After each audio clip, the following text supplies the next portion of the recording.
Hello students, welcome to my YouTube channel growing chemistry. पिछले lecture में हमने बात की थी इलेक्ट्रोकेमिकल सेल्स के बारे में।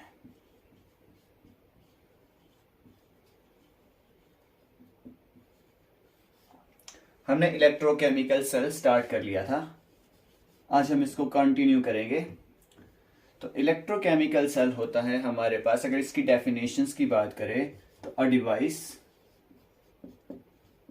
unplugged, a device unplugged convert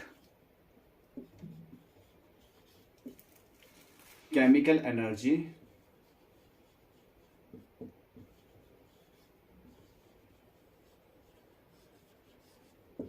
into electrical energy.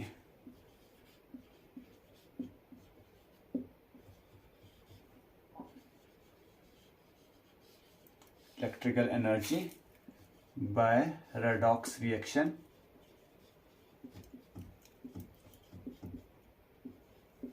is called electrochemical cell. तो पिछले लेक्चर्स में हमने बात की थी, हमने दो सेपरेट चैम्बर लिए थे।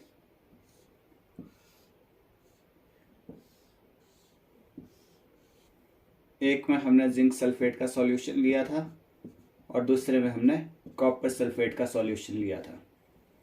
ये हमारे पास हुआ जिंक सल्फेट का सॉल्यूशन और ये हमारे पास हुआ कॉपर सल्फेट का सॉल्यूशन। जिंक के सॉल्यूशन में हमने जिंक का इलेक्ट्रोड डिप किया था और कॉपर वाले सॉल्यूशंस में हमने कॉपर का इलेक्ट्रोड लिया था और इसको हमने सॉल्ट ब्रिज के साथ कनेक्ट कर लिया था। हमने बात की थी, अगर हम सेम टाइप के सॉल्यूशन लेते हैं तो हमें सॉल्ट ब्रिज कनेक्ट करने की ज़रूरत नहीं होती, लेकिन हमने डिफरेंट टाइप के इलेक्ट्रोलाइट्स लिए हैं, डिफरेंट सॉल्यूशंस लिए हैं, तो हमें सॉल्ट ब्रिज कनेक्ट करने की ज़रूरत है।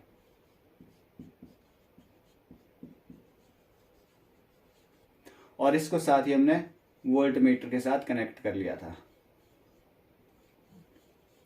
ताकि हमें करंट के पोटेंशियल्स के बारे में पता चल सके।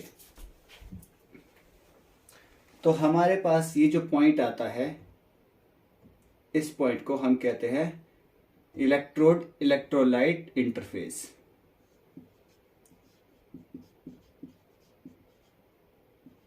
इलेक्ट्रोड इलेक्ट्रोलाइट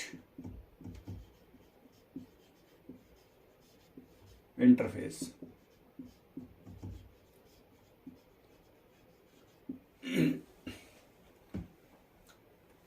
तो इलेक्ट्रोकेमिकल सेल जो होता है, ये device unplugged convert chemical energy into electrical energy by redox reaction. मतलब इसमें रेडॉक्स रिएक्शन कैरिड आउट होती है।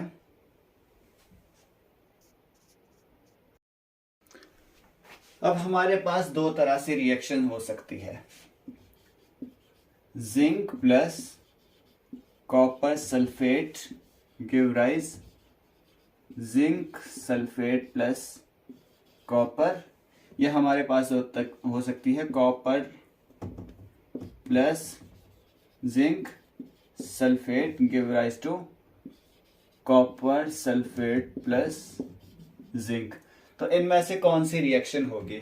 तो अकॉर्डिंग टू रिएक्टिविटी सीरीज हमें पता है, रिएक्टिविटी सीरीज में सबसे ज्यादा रिएक्टिविटी पोटेशियम की होती है, उसके बाद सोडियम की होती है, उसके बाद कैल्शियम की रिएक्टिविटी होती है, देन मैग्नीशियम, देन एल्यूमिनियम, उसके बाद हमारे पास जिंक रिएक्टिविटी सीरीज में आता है। जिंक के बाद हमारे पास आता है आयरन, कोबाल्ट, निकल, टिन, देन उसके बाद हाइड्रोजन और उसके बाद हमारे पास है कॉपर। तो हमारे पास जिंक की रिएक्टिविटी कॉपर से ज्यादा होती है, इसलिए हमारे पास जो जिंक होता है वो कॉपर सल्फेट के सॉल्यूशन से कॉपर को डिस्प्लेस कर सकता है। कॉपर जिंक सल्फेट के सॉल्यूशन से जिंक को डिस्प्लेस नहीं कर सकता, तो इसलिए हमारे पास ये वाली रिएक्शन होती है, जिंक कॉपर सल्फेट के सॉल्यूशन से कॉपर को डिस्प्लेस कर देगा। तो अब हमारे पास जिंक पर हमारे पास होती है ऑक्सीडेशन,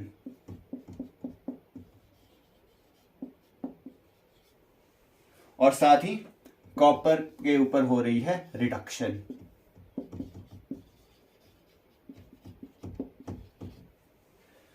अगर हम यहाँ पे ऑक्सीडेशन स्टेट की बात करें तो जिंक की ऑक्सीडेशन स्टेट यहाँ पर है 0 और यहाँ पे कॉपर की ऑक्सीडेशन स्टेट है +2, और यहाँ पे जिंक की ऑक्सीडेशन स्टेट +2 हो जाती है, यहाँ पे कॉपर की ऑक्सीडेशन स्टेट 0 हो जाती है। जब ऑक्सीडेशन नंबर इंक्रीज हो जाता है मेटल का तो वहां पर ऑक्सीडेशन, और जब ऑक्सीडेशन नंबर रिड्यूस हो, मतलब नेट चार्ज जब रिड्यूस हो जाता है तो वहां पर रिडक्शन होती है। तो जिंक पर हमारे पास हो रही है ऑक्सीडेशन और कॉपर पे हमारे पास हो रही है रिडक्शन। तो हम यहाँ पर लिख लेते हैं, ये हमारे पास है जिंक की मेटल और ये हमारे पास है कॉपर की मेटल। यहाँ पर हमारे पास हो रही है ऑक्सीडेशन और ये हमारे पास हो गई यहाँ पे रिडक्शन।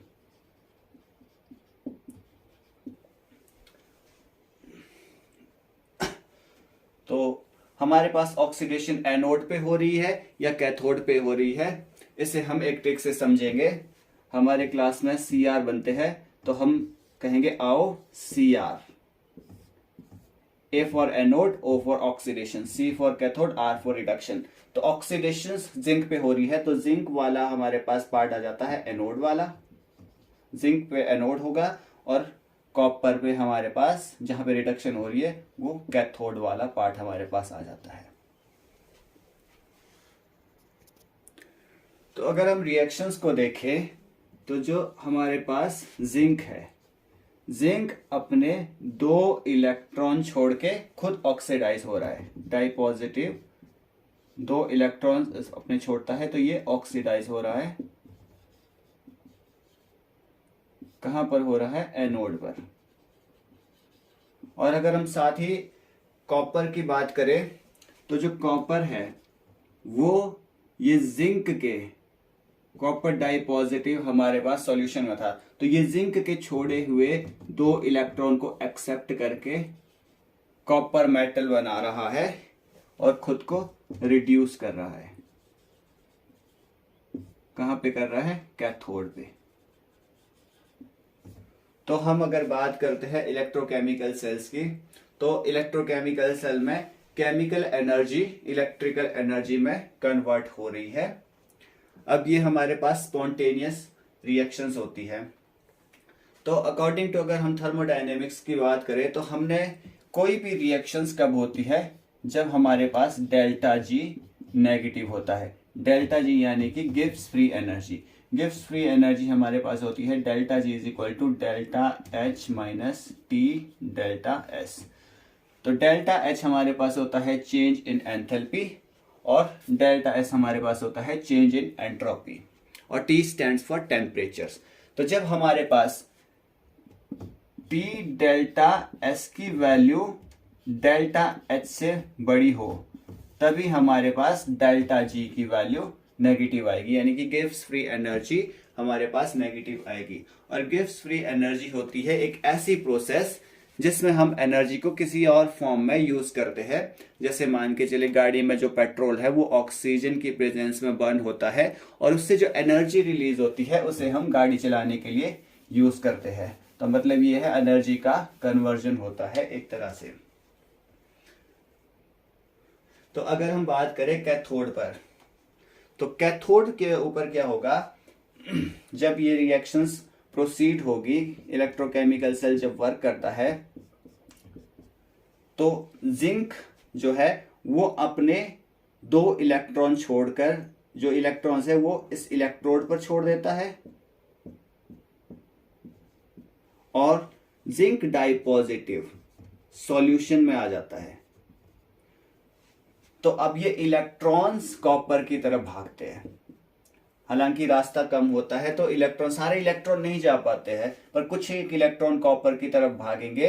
तो जो ये आपके पास कॉपर सल्फेट का सॉल्यूशन है ये डिस्प्लेस हो जाएगा, यानी कि कॉपर डाई पॉजिटिव और SO4 नेगेटिव में टूटेगा और जो कॉपर डाई पॉजिटिव है वो इलेक्ट्रोड की तरफ भागेगा, यानी कि यहां पर Cu डाई पॉजिटिव इकट्ठा होना शुरू हो जाएगा। तो हमारे पास अगर हम कैथोड की बात करें तो जो हमारे पास कैथोड है, तो कैथोड हमारे पास, कैथोड के ऊपर क्या होगा, कैटाइन एक्यूमुलेट हो जाएंगे, कैटाइन एक्यूमुलेट, मतलब सारे पॉजिटिव चार्ज कॉपर की तरफ भागेंगे, कॉपर इलेक्ट्रोड की तरफ भागेंगे। और अगर हम एनोड की बात करें तो एनोड के ऊपर रह गए हैं इलेक्ट्रॉन, और जो जिंक डाई पॉजिटिव है वो सॉल्यूशन के अंदर चला जाता है। तो एनोड के ऊपर हमारे पास इलेक्ट्रॉन एक्यूमुलेट हो जाते हैं।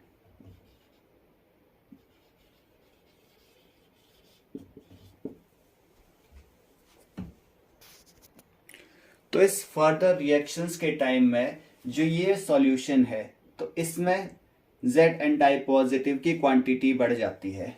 तो जब Zn डाई पॉजिटिव की क्वांटिटी इंक्रीज होगी सॉल्यूशन में, Zn di positive increase in solution, तो क्या होगा, सॉल्यूशन का जो पोटेंशियल होगा उसमें डिफरेंस आएगा। पोटेंशियल इसका मतलब इसका पोटेंशियल बदल जाएगा, तो इसका पोटेंशियल बदलेगा। और उसी तरह से जब कॉपर डाई पॉजिटिव के सॉल्यूशन, कॉपर डाई पॉजिटिव इसको छोड़कर इलेक्ट्रोड की तरफ आएगा, तो इसका एक इस सॉल्यूशन का अलग पोटेंशियल होगा। और ये वाला जो हमारे पास इलेक्ट्रोड है इसका खुद का अपना एक पोटेंशियल होगा। और अगर हम इसके जिंक के इलेक्ट्रोड की बात करें तो जिंक इलेक्ट्रोड का अपना खुद का कुछ एक पोटेंशियल होगा। तो जो हमारे पास the potential difference between, the potential difference between, अब इलेक्ट्रोड का अलग पोटेंशियल होगा, इलेक्ट्रोलाइट का अलग पोटेंशियल होगा। So the potential difference between electrode and electrolyte,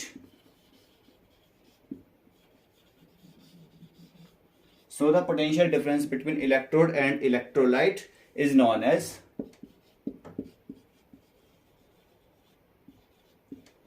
electrode potential.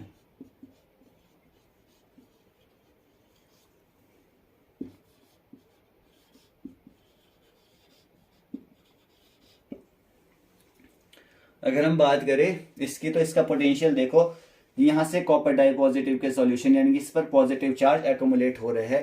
तो इस पर कहने का मतलब हमारे पास जो पॉजिटिव पोटेंशियल यहाँ पर एक्यूमुलेट होगा, यहाँ पे पॉजिटिव पोटेंशियल होगा, और यहाँ पर Zn डाई पॉजिटिव सॉल्यूशन में जा रहा है, तो इसका जो पोटेंशियल होगा वो हमारे पास नेगेटिव पोटेंशियल होगा। तो दोनों का पोटेंशियल, दोनों इलेक्ट्रोड का पोटेंशियल भी डिफरेंस होगा। और अगर हम सॉल्यूशन के साथ कंपेयर करें तो अगर इसका पोटेंशियल नेगेटिव है तो इसके जितने भी पॉजिटिव आयंस हैं वो सॉल्यूशन में जा रहे हैं, तो सॉल्यूशन का जो पोटेंशियल है वो पॉजिटिव होगा। और अगर हम यहाँ पर बात करें तो कॉपर डाई पॉजिटिव सॉल्यूशन को छोड़कर इलेक्ट्रोड की तरफ भाग रहे हैं, तो इलेक्ट्रोड का पोटेंशियल पॉजिटिव होगा। और इसमें SO4 डाई नेगेटिव की क्वांटिटी बढ़ जाएगी, तो जो हमारे पास इलेक्ट्रोलाइट्स का जो पोटेंशियल है वो हमारे पास नेगेटिव पोटेंशियल होगा। तो इलेक्ट्रोड पोटेंशियल की डेफिनेशन हमारे पास हुई, potential difference between electrode and electrolyte is called electrode potential. अब हमारे पास जो इलेक्ट्रोड पोटेंशियल है वो दो तरह का होता है हमारे पास। एक हमारे पास होता है रिडक्शनल पोटेंशियल, और दूसरा हमारे पास होता है oxidation potential.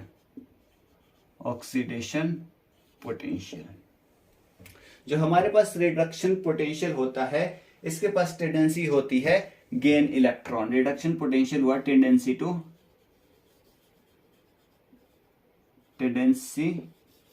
To gain electron. और ये कहां पर होगा, ये हमारे पास होगा कैथोड पर ही हमारे पास रिडक्शन होती है। और ऑक्सीडेशन पोटेंशियल में हमारे पास होगा टेंडेंसी टू लूज इलेक्ट्रॉन,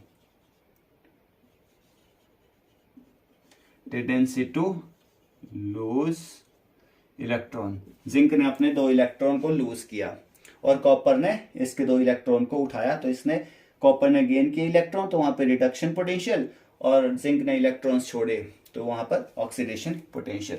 तो ये हमारे पास होगा एनोड पर। अब हम बात करेंगे नेक्स्ट स्टैंडर्ड इलेक्ट्रोड पोटेंशियल के बारे में।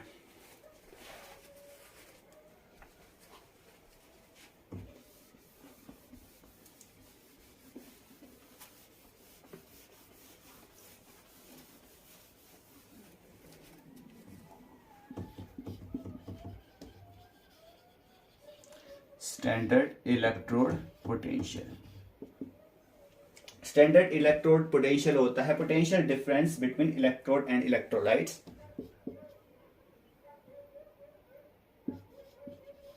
Potential difference between electrode and electrolytes. Potential difference between electrode and electrolytes when 1 molar concentration of solution solution electrolytic solution and 298 kelvin temperature. कहने का मतलब है जब जो सॉल्यूशन है इसकी कंसंट्रेशन 1 मोलर हो और 298 केल्विन टेम्परेचर हम मेंटेन करते हैं, तो ऐसी कंडीशन में जो पोटेंशियल होगा उसको हम कहेंगे स्टैंडर्ड इलेक्ट्रोड पोटेंशियल। और ये हमारे पास अगेन दो तरह का होता है, standard reduction potential and standard oxidation potential. ये दो तरह का होता है। अगर हम IUPAC की बात करें तो according to IUPAC reduction potential is similar to standard electrode potential. जो इससे पहले हमने रिडक्शन पोटेंशियल की बात की थी, जिसमें हमारे पास टेंडेंसी टू गेन इलेक्ट्रॉन होता है हमारे पास रिडक्शन पोटेंशियल। तो रिडक्शन पोटेंशियल सिमिलर होता है स्टैंडर्ड इलेक्ट्रोड पोटेंशियल के। तो अकॉर्डिंग टू IUPAC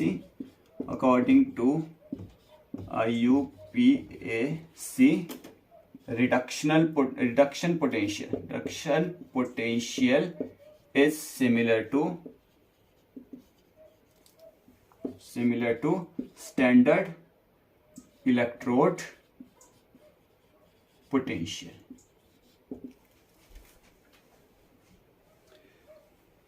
तो अगर हम बात करें एनोड की, तो एनोड वाला जो पार्ट है हमारे पास, एनोड हैव नेगेटिव पोटेंशियल। अगर हम बात करें एनोड की, तो एनोड के पास कैसा पोटेंशियल है? नेगेटिव पोटेंशियल है एज कंपेयर टू इलेक्ट्रोलाइट। और अगर हम कैथोड की बात करें तो कैथोड का पॉजिटिव पोटेंशियल है एज कंपेयर टू इलेक्ट्रोलाइट इस सॉल्यूशंस के अकॉर्डिंग। तो anode have negative potential as compare to solution, and cathode have positive potential as compared to solutions। तो आज के लेक्चर्स में बस इतना ही। अगर आपको वीडियो अच्छा लगे तो वीडियो को कीजिए लाइक एंड शेयर और चैनल को कीजिए सब्सक्राइब। कल हम बात करेंगे सेल पोटेंशियल या EMF ऑफ सेल के, और साथ ही हम कल बात करेंगे सॉल्ट ब्रिज के बारे में।